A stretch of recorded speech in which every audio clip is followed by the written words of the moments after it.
All right, so you're prepping for the UPSC, right? Yeah. And I bet that international relations section is kind of daunting. Yeah, it's a lot to unpack for sure. But what if I told you there's a way to understand global power dynamics, all those historical shifts, like really get it? Oh, tell me more. Marxist thought. That's the key. Ah, interesting. Like a secret weapon for those tricky IR questions. Yeah. You know the UPSC loves to throw those curveballs. I'm starting to see where you're going with this. So today we're diving deep into the heart of Marxist thought. Okay. We've got some excerpts from Marx's early work. Cool. Like what? His doctoral dissertation. Wow, going way back. He grapples with some heavy philosophical ideas there. I bet. Plus, we'll look at his unique take on dialectics and the influence of big names like Hegel and Feuerbach. These are pretty abstract concepts. These seem that way, right? Yeah. But trust me, once you grasp them, you'll see how they connect to real-world events, those power struggles happening on the global stage. Okay, you've got my attention. So full disclosure, when I first started reading Marx, I thought, okay, he's a Hegel fanboy. Right. Makes sense. But it's way more nuanced than that. Oh, how so? Marx was part of this group called the Young Hegelians. Okay, I'm not familiar with them. Imagine your average philosophy club, but way more radical. Huh. All right. These guys were fired up by the French Revolution, Interesting. pushed the idea of individual freedom, challenging the status quo, all that. They even look back to those post-Aristotelian philosophers, like the Stoics and Epicureans. Wow, going way back. They saw them as early champions of critical thinking. That's fascinating. Like they were searching for a philosophy that wasn't just ideas, but action, changing the world kind of stuff. And Marx took that and ran with it. Oh yeah, he did. He dug deep into the works of Epicurus, Epicurus the philosopher. the one and only. And not just because of the delicious cheese, though that's a bonus. Right. Epicurus was all about freeing the mind from dogma, from superstition. That really resonated with Marx. I can see why. He saw how this idea of individual liberation could be applied to critiquing any system that oppresses people, Any system. from religion to eventually capitalism. Okay, now I see the connection. But hold on, wasn't Epicurus all about, like, seeking pleasure and avoiding pain? Yeah, that's a common misconception. It does sound a little hedonistic, right? He wasn't advocating for just any kind of pleasure. So what was he saying then? It was about finding true happiness through rational thought, living in accordance with nature. Makes sense. He believed that fear and superstition were the biggest obstacles to human happiness. Ah, I see. And Marx saw how those same forces, fear and superstition, could be used to keep people trapped in unjust systems. Okay, that's starting to click for me. So now we're getting into the territory of dialectics. Yes, dialectics. Honestly, that word used to make my head spin. I get it. But after digging into these sources, it's making more sense. I'm glad to hear it. So how would you explain it? Dialectics, I mean. Well, think of it as how change happens, like a dance between opposing forces. A dance, huh?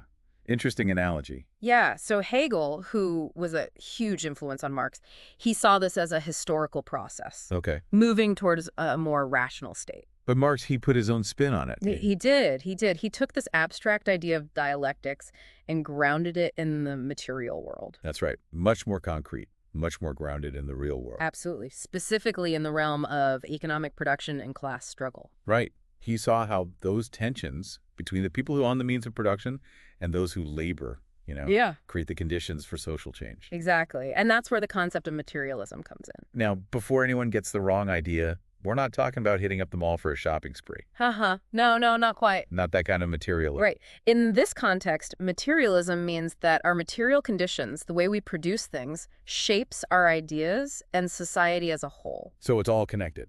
It is. Marx argued that to understand history, you got to understand the real processes of production. And that's a direct quote, straight from the source. Right, from the source. So it's like saying, show me a society's factories and farms, and I'll tell you everything you need to know about its power dynamics. That's a powerful insight, especially for anyone trying to make sense of international relations. Right. Think about it. Economic factors, they drive conflicts. They drive alliances. Those global power structures you'll be analyzing in the UPSC exam. All connected. Marxist thought gives you this framework for seeing how all these things are interconnected. And this is where things get really interesting, because Marx didn't stop at just economics. Oh, he went deeper, didn't he? He did. He explored how philosophical ideas could be used to challenge oppressive systems, and that's where Feuerbach comes into play. Feuerbach, okay. This is the guy who helped Marx turn Hegel's ideas upside down. Interesting. Tell me more. Feuerbach was a sharp critic of religion. He argued that it alienated humanity from itself. Alien. Yeah, by projecting our best qualities onto this imaginary being God. Never thought about it that way. So instead of focusing on our own potential, we're busy worshiping something external, something that ultimately keeps us powerless. Makes you think, huh? And Marx took this critique of religion and applied it to other systems, especially capitalism. I see. He saw how workers, the people who actually create value through their labor, they're separated from the fruits of their labor and their true potential under a capitalist system. So when Marx talks about alienation, he's not just talking about feeling like sad or disconnected. No. It's deeper than that. It's a specific kind of separation, right? Exactly. From something that's rightfully ours. Something essential to our humanity. Wow. And this concept of alienation, it's crucial for understanding how power operates on a global scale. Think about it. Okay. Countries rich in resources, but their economies are controlled by foreign corporations. Yeah. That's alienation on a national level. That makes sense. Marx provides this framework for analyzing those power dynamics. This is really making me think about things differently. You know, there's this famous quote from Marx. I think it sums up his whole philosophy. Oh, yeah. Which one? The philosophers have only interpreted the world in various ways. The point, however, is to change it. A classic. Right. That really captures the essence of Marx's activist approach. He wasn't just content with analyzing things. He wanted action. Exactly. He believed in using philosophy as a tool for social transformation. So it's not just about acing the UPSC exam. Nope. It's about using this knowledge to make a difference in the world. Absolutely. And here's where things get really interesting for anyone studying international relations. Okay. Marx gives us these powerful tools for understanding the historical forces that have shaped the world. Okay. He talks about how each generation inherits this set of productive forces and social relations from the previous generation. So we're all born to a system that's already in motion. Yeah. But we also have the power to change its course. Is that what Marx is getting at? Exactly. He saw history as this process of constant struggle and transformation, that tension between different classes. Right. Especially workers and owners of capital, that's what drives this change. Okay, I'm following you. So how does this class struggle play out on an international level? Good question. Is he saying that, like, entire countries can belong to a certain class? You know, Marxist thought encourages us to look at the world in terms of power dynamics. Okay. Not just between individuals, between nations. Who controls the global flow of capital? Right. Who benefits from those international trade agreements?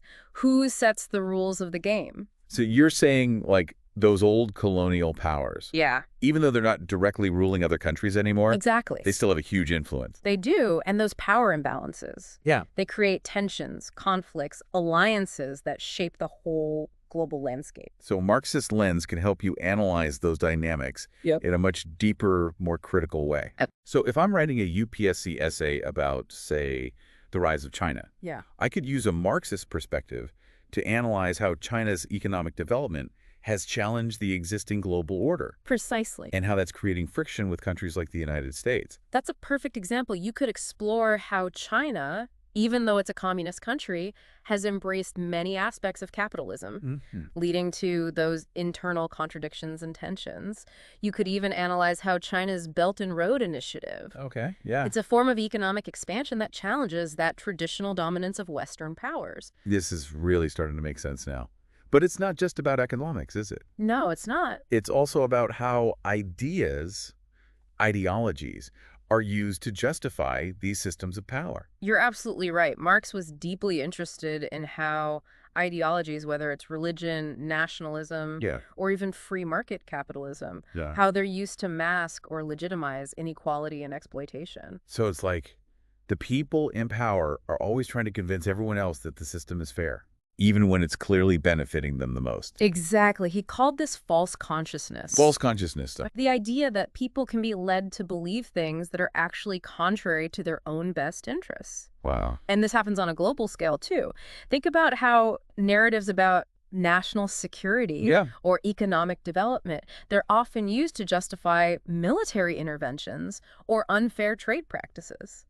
So when I'm reading about international events, a Marxist perspective could help me see through the propaganda Absolutely. and understand the real motivations behind a country's actions. Precisely. It encourages you to ask those tough questions, Yeah. Look beyond the surface. Understand those deeper historical and economic forces that are driving those global events. Wow, we've covered a lot of ground, from those young Hegelians to Epicurus, dialectics, materialism, Feuerbach, even false consciousness. It's like this whole toolkit for understanding the world.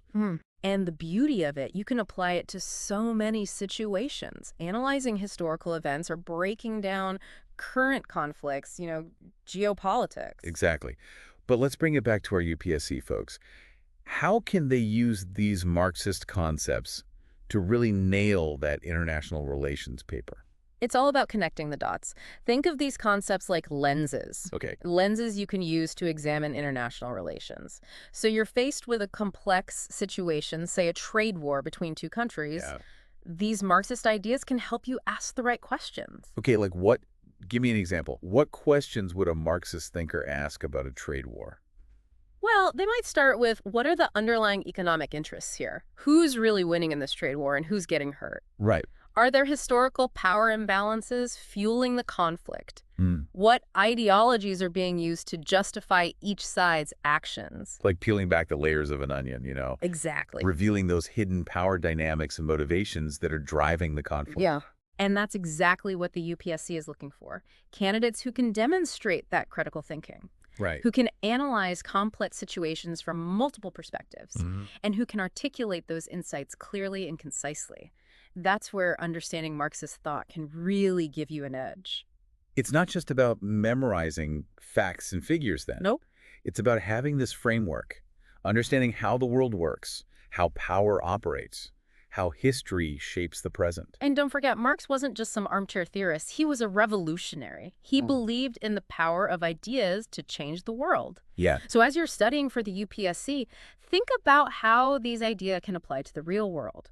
How can we use this knowledge to create a more just and equitable global order? Such an important point. It's not just about acing the exam. It's about using this knowledge to make a positive impact. Absolutely. We've given you a solid foundation in Marxist thought, but this is just the beginning. There's a whole world of fascinating ideas out there. We've gone deep. Hopefully not too overwhelming. We've given you a map and a compass. Now it's up to you to chart your own course. To all our UPSC aspirants out there, keep asking those tough questions, keep challenging the status quo, keep striving to make a difference. And if you found this deep dive helpful, don't forget to subscribe and like for more insights to help you ace that IR section. Good luck, and we'll see you on the next deep dive.